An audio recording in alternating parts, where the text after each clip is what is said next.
Our next guest was born in New York and currently works in Hollywood. For over 3 decades, he has been putting the craft into practice, appearing in films and TV shows such as Quantum Leap, Golden Girls, Blossom, Grace Under Fire, Stargate, Independence Day, Married with Children, Volcano, Godzilla, Scrubs, Entourage, Weeds, Blades of Glory, Family Guy, Raising Hope, It's Always Sunny in Philadelphia, True Detective, and much more. He has starred in a handful of Ben Stiller projects, including Zoolander, Starsky and Hutch, Little Fuckers, and of course Tropic Thunder. Thanks so much to David Pressman for joining us today. Absolutely. Hey, guys. With an intro like that, there's no way this interview can go wrong.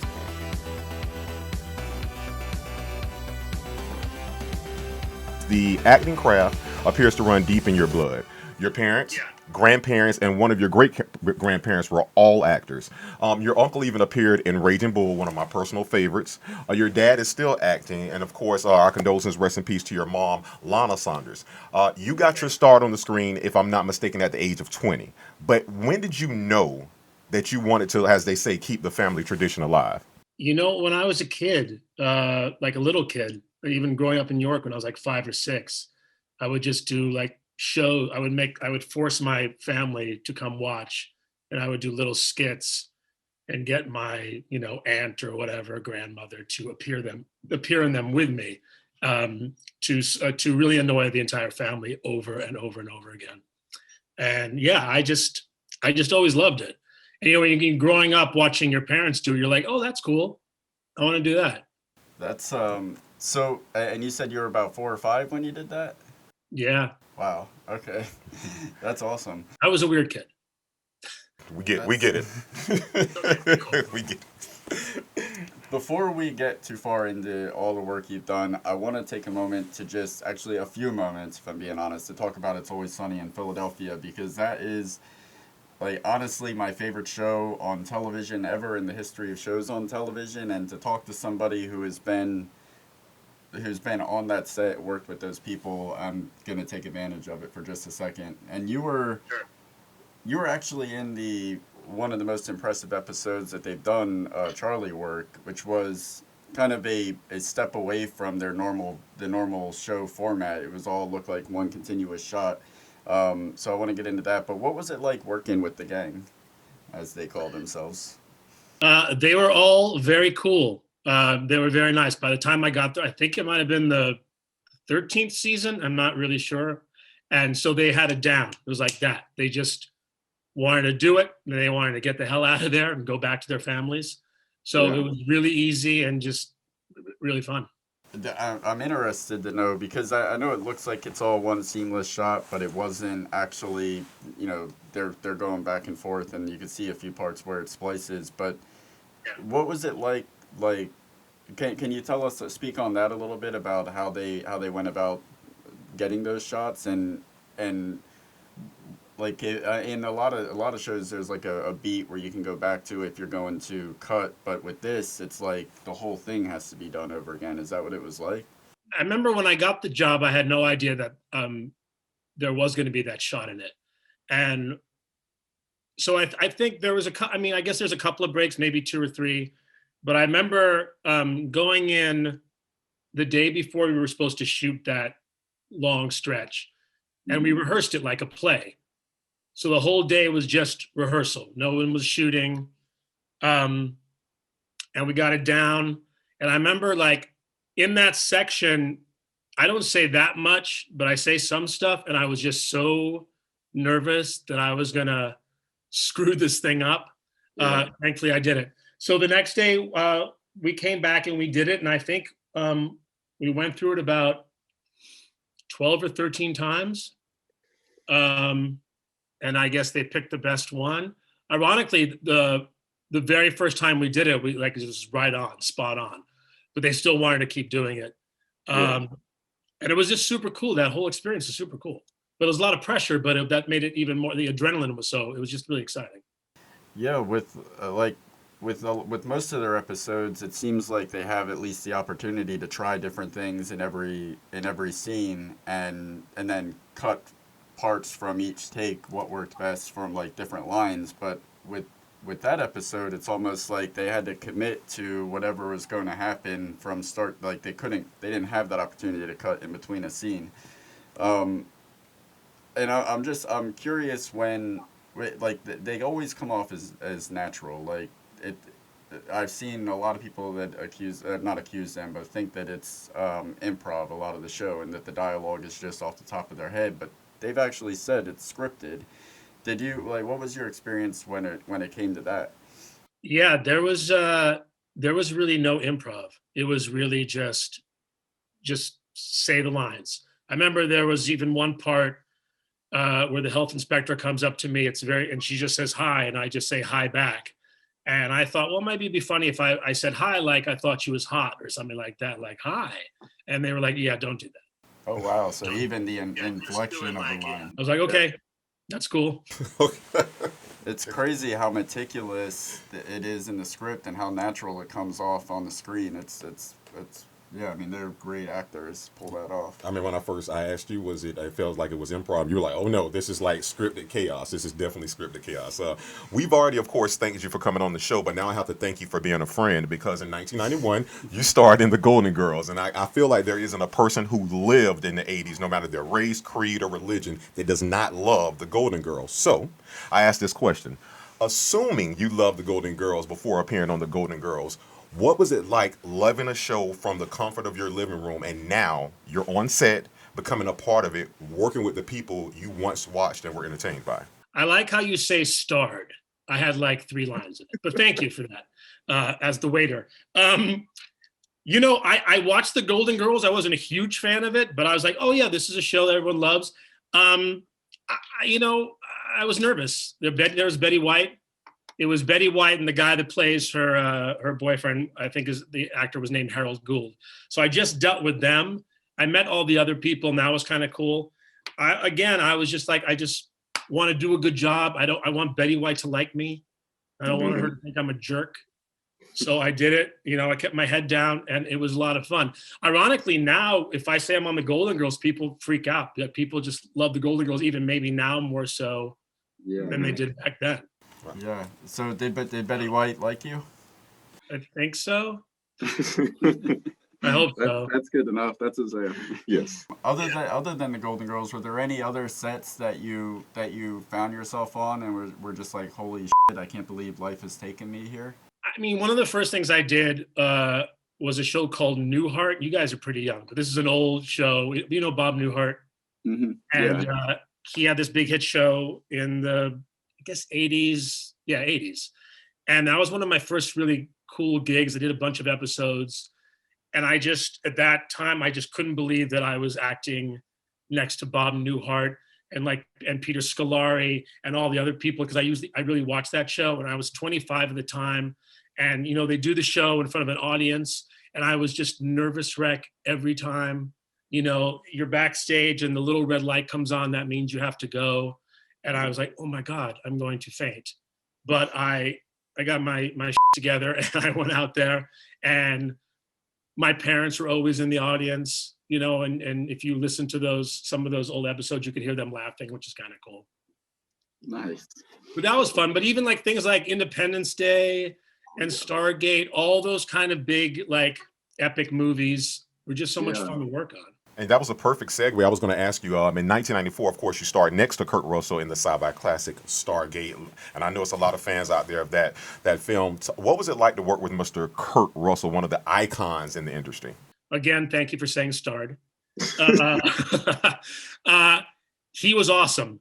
I remember my first day was in Yuma, Arizona, where they built the set where we go and tell him that he's been recruited, he's got to come back, or he's got like a gun to us, he's about to kill himself because his son died. And he was just talking to us, me and the other guy that I worked with, about, how he was almost a baseball player before he became an actor. He was drafted by the San Diego Padres, and he was telling me all about that kind of stuff. And that was really cool. And then I worked on that movie, I think, for about a month. A lot of it was done out here in Long Beach, California. And he was just a super nice guy. James Spader, I think, said maybe one thing to me. He wasn't as I mean, he was friendly, but just didn't really talk as much. I think Yeah. he talked. I like to play poker, so he knew that about me. So we had that in common. So we talked a little bit about that. And now we all have that in common. We're going to go all in on this interview. Oh, excellent. All right. He knows nothing about what we just said. Yeah, He knows- absolutely nothing. Oh, really? Oh, okay. We covered Rounders, and I was lost.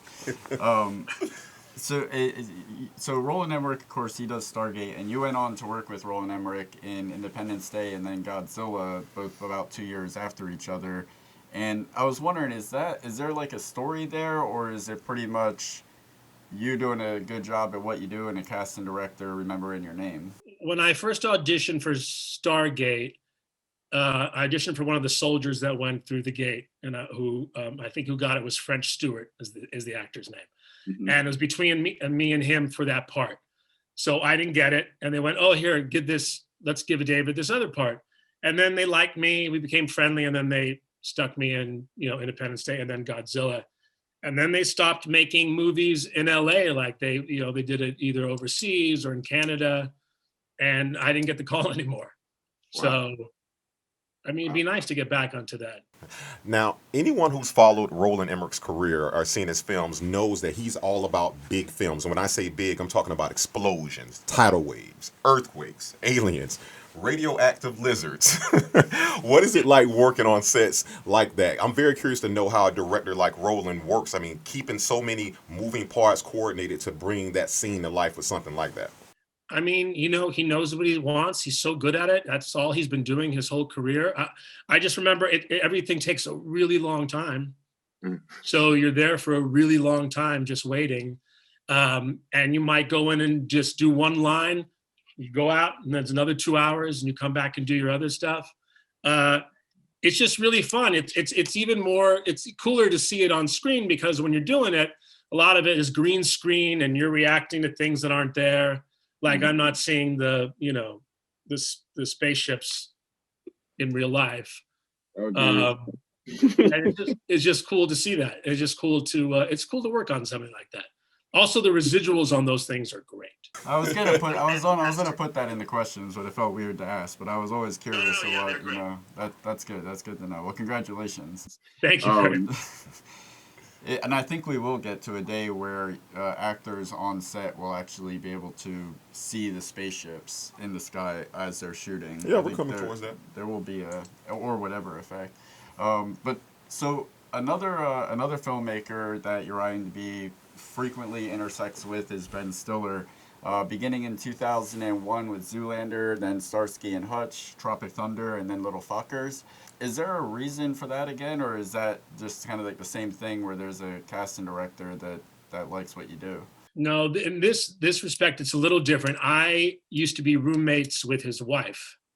Okay. Christine Taylor and I were roommates. When we were in our 20s, we met doing an episode of the show Blossom back in the day. Yeah, exactly. And then, so we became really good friends. And then she married Ben. And so it's more of a friend thing. He sticks me in movies.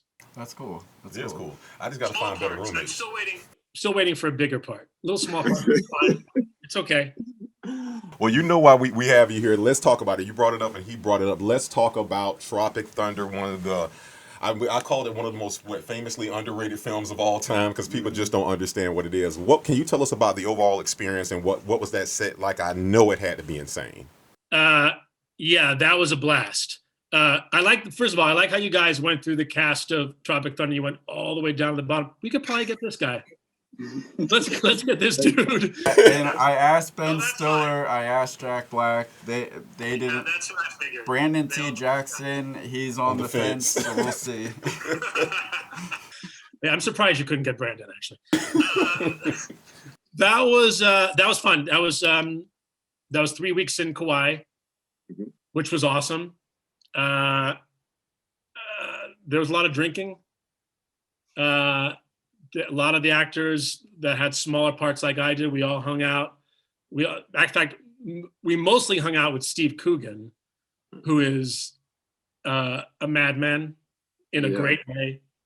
But it was great. I don't think I knew then because I think that movie is awesome, as you guys do, obviously, because you're dressed up and you're doing all that kind Yes. of stuff. Yeah, you really love that movie. I don't know, like, it was just such a great experience. Ben, he really knows what he wants as a director, as an actor. He's, you don't want to screw around with him. He's really focused. All those guys were nice. Downey, Jack Black, Bill Hader, just all so nice. I remember one time there was one really funny thing where Nick Nolte was sitting in his director's chair off to the side, and suddenly he just leans back and he falls right over into this mud pit. But he doesn't move. He just is still kind of sitting in the chair while he's laying down in the mud pit, and just crew guys just have to lift him up. And he had like no reaction. That was kind of funny. Talking about being in character. He was definitely that guy. Take back. That's awesome. Yeah, once you get to a certain level, you don't have to pick yourself up. Yeah, you don't even say oops. Somebody wait. There's a Jacob waiting. Yeah, they wouldn't have done that for me. I just so- one story. If I just on the way, I'm going.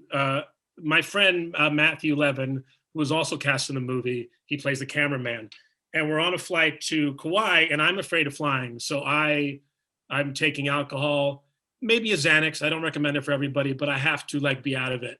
So by the time the plane's in the air, I'm like, I love this. So an actress named Valerie Aslan was next to me. She plays Steve Coogan's assistant. And I'm chatting her up because she's attractive and stuff. And then for some reason, I just say, and I'm kind of wasted at this point, and I just say, you're going to have sex with so many people on this set. And she just looks at me and she goes, yeah, okay. And she gets up because she's repulsed. And she goes over and sits next to my friend Matt. And now they are married in real life. So it's thanks to you. This is thanks to you. Perfect wingman. And even at their wedding, I told this story. So yeah. That was I was hoping that it was gonna end with Matt being even drunker than you were and just reiterating, you're gonna get so laid on this set, and she just can't find one good person on this plane to sit. Oh my gosh. But yeah, no, that is a perfect wingman story. Wow. I'm that guy. Let me ask you this. You mentioned before, like you said, when you were working on other sets, you'd be there all day and do a line or two. Well, let me ask you this. How long were you actually on set for? You said, was it 3 weeks you were there? How long were you guys there in Kuwait? I was there for a total of 3 weeks. 3 weeks. I mean, there was a lot of stuff that was cut out. So Okay. we were there for a while. I remember the whole scene with the explosion, when the explosion happens too soon. Bungle in the jungle. Yes, that was awesome. We all had to go back, but when the explosion happens, the heat was so intense and we could feel it for so far away. But just to see that was just really cool and stuff like that. That was awesome. I could imagine. But yeah, we were there for a while, but we also had plenty of time to, hang out and just take a bunch of alcohol into our systems. There you go. That's What did we say after they said the 1 week down party? Like they're having parties for 1 week down. I'm like, oh my gosh. So, But the locals there do not like, they call them the mainlanders. They do not enjoy you there. So we had to diffuse some situations. I was buying a lot of people drinks so there wouldn't be fights and stuff like that. Wow. I heard they don't really. There's not a lot of films that are shot there, but it was done because Ben Stiller has residence there that he was able to pull some strings and. So yeah, I guess you can get it approved by the top. That doesn't make it okay with the bottom. There you go. Yeah, they thought we were coming in and going to ruin their island. Wow. Which we did, but Okay. So in fairness, you got to make movie magic. Yes. Explosions and booty sweat cans all over the place. Killing pandas, dead pandas. So you've worked with Ben Stiller, the actor. You've worked with Ben Stiller, the director. I'm interested. Do you notice a difference in his approach when he's wearing both hats, or if he's just in front of the screen? I mean, when he's a director, I think he's way more focused, and I'm trying to say this, and I was going to say not as nice, but I don't want to say it like that. He's just really intense. yeah. I think I remember on Zoolander once asking him a question, and he just gave me like a are you kidding me? Asking me this question. I was like, I'm sorry. I just needed to know where I stand. Like, he's just really focused and just wants to get it done. As an actor, he's just like, you know, I think sometimes he kind of wants to direct it, but he tries to stand back and let the actual director do it. I think anybody that's ever been on a film set would completely understand what you're saying, how it's not in an asshole way, it's just direct. You have so many things going on in your heads, you're juggling so many plates, and every question feels like an assault. Yeah. You mentioned that there was a lot shot that we didn't see. Were there any scenes that you can think of that you were in, that there were moments that would be, if that you can kind of give us a verbal deleted scene? There was a whole scene. There was a whole party scene. Actually, it might have been in the director's cut. I don't know. There was a whole party scene, an elaborate, like, just a crew party scene I remember doing. And then in the explosions, in that initial scene, there was a lot more dialogue between the. I was cut out, is what I'm saying, guys. And I'm still a little upset about it. A lot of with the AD and with Ben trying to tell him what to do and stuff like that. And then when Tom Cruise comes on screen, when we're at the meeting and Bill Hader's there, and Tom Cruise makes the guy punch Steve Coogan. There was a lot more to that. That's all I can remember. Okay. That's cool. Let me ask you this. Okay, not necessarily just the Tropic Thunder set. Anytime you've actually worked with Ben Stiller, what could you say your favorite memory from being on a Ben Stiller set's been? I think Zoolander, and it's not in the original movie, but in the orgy scene where I'm prominently featured, which was also very weird that because I have to start making out with his wife's back. So that was weird too. Just him directing me making out with his wife's back. But there was okay, yeah.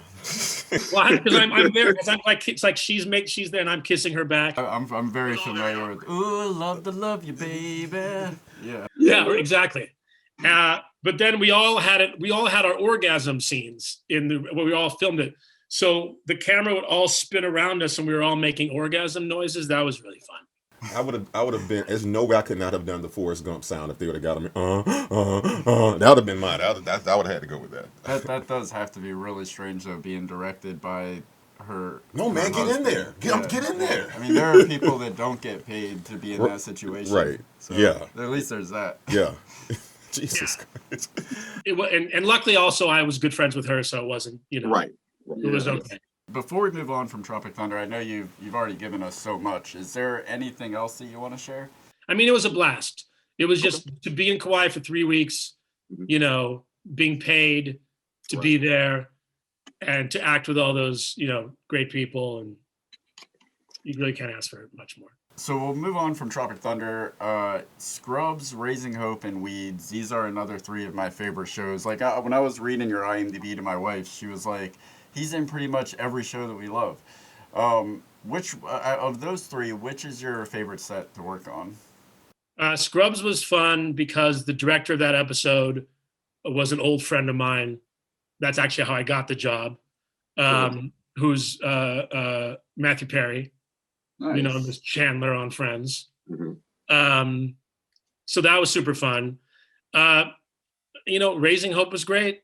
I did a couple of those. That was really fun. They're all fun. I'm just so happy when I get to work. Mm-hmm. I think that's why I still like doing it. Like I'm, in my 50s, but I'm still like really excited when I go on a set.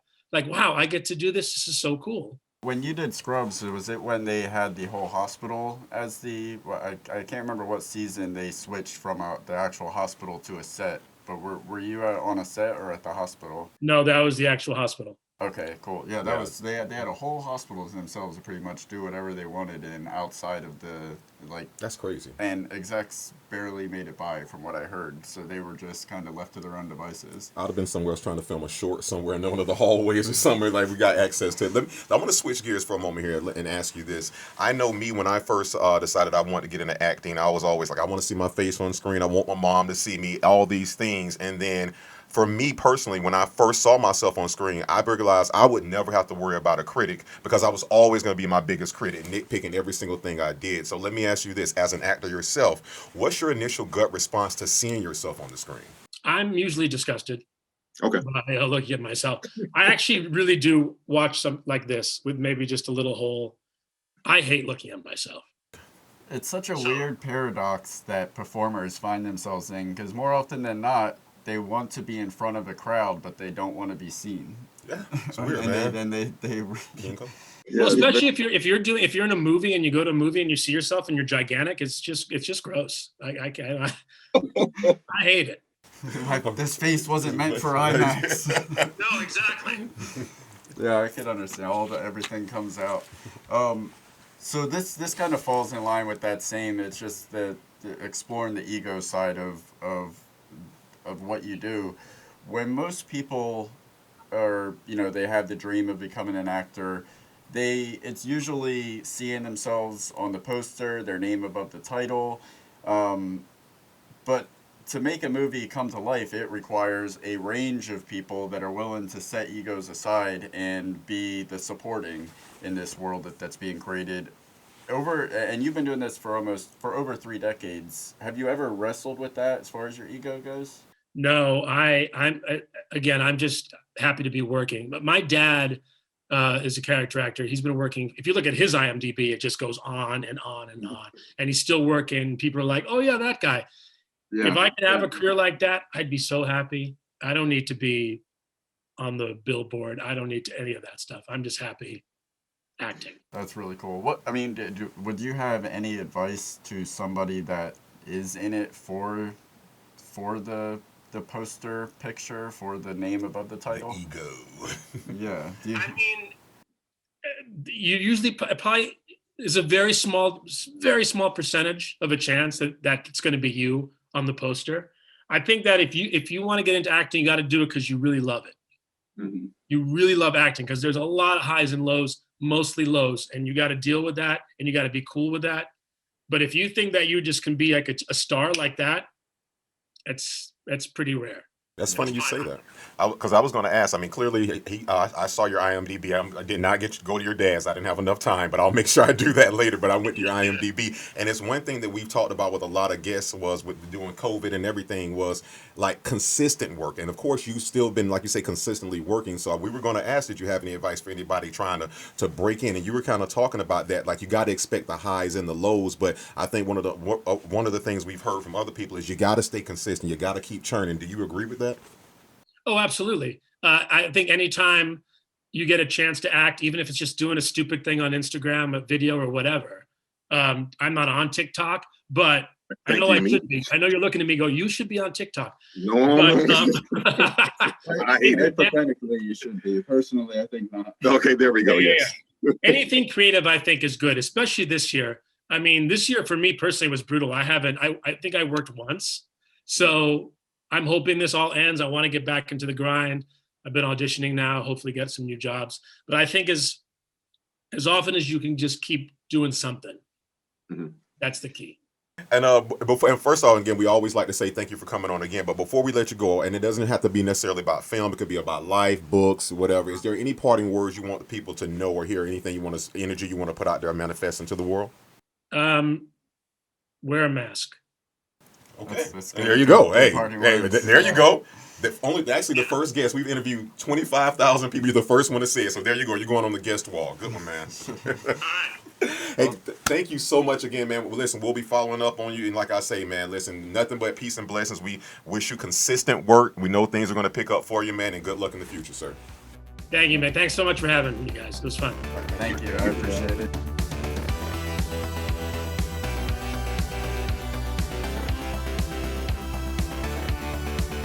Why don't you subscribe? It'll last longer.